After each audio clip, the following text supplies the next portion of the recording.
little different than anything I'd ever encountered before because I've never really had a major surgery like that. And I was given an amazing caregiver. Mom had her sister who was an amazing caregiver, and they were both able to free up their schedules and financially do it. And having been a hospice nurse before, I knew how great of a blessing that was to have 24-hour care. So my sister was able to come and oversee the whole process. So we had our own team, really. We were amazingly fortunate in that way. And I would just say to anyone, if you're going to give a kidney, do everything you can to be in peak performance when you get there.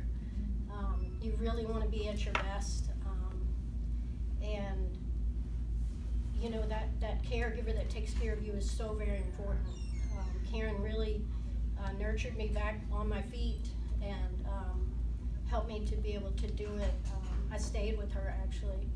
And you know, my mom, they told her 15 years prior that she would need a kidney imminently. So she compensated for 15 years.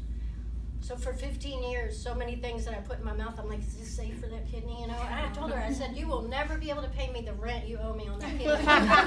Because you need to come and get this thing, because I'm tired of worrying about it.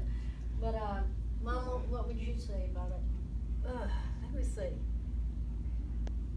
Kelly and I went to, she did this to me, Sorry. to be evaluated and by Dr. Hippins, and he said, we don't usually transplant after 70. I was 76. I said, oh my God. But anyway, I didn't hear anything else he said until he said, I say we proceed. So, he said you're not the typical.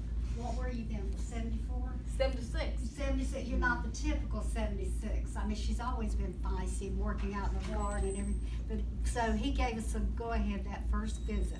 And didn't the nurse say, I just want you all to keep in mind that this little lady's in better shape than anybody else in the room? Do you remember that? But it was, I think, often the care and attention I got from nurses and doctors. I loved it. And I don't remember ever being sick or hurting or any problem. And of course she says I've forgotten a lot, but I said the worst part about it was me lying in bed for 4 days. I couldn't wait to get out of there. But no, I've had no problem with this kidney for 5 years. And they always say, you know, you're in great condition. And so there I am. We have to tell you guys that. And I want to tell them though, I really do know why Carolina Medical is a recommended and great hospital is because of the care I got. I loved it. I would like to say from A to Z, everybody was fabulous, down to the housekeeping that came in her room. Absolutely everybody on that 7th floor, wasn't it? 6. Well, anyway, but Dr. Denny and everybody connected to the team. It was amazing. Well, we named her kidney Leftina. You guys like to have the left one. I was one of 30% that have 2 arteries feeding it, and I'm like, Mom, I'm gonna have to charge you extra because that's more perfusion, you know, that's a bonus. So, then mine, which I retained, is Rytera. And our plan is to ultimately write a book that will be sort of a co-book with a story about Leftina, the little kidney who would save a life, and have the 2 pages be illustrated and written, suitable for children also. And then when you flip the pages, have it be information about kidneys and transplants, and then go back to the story and progress.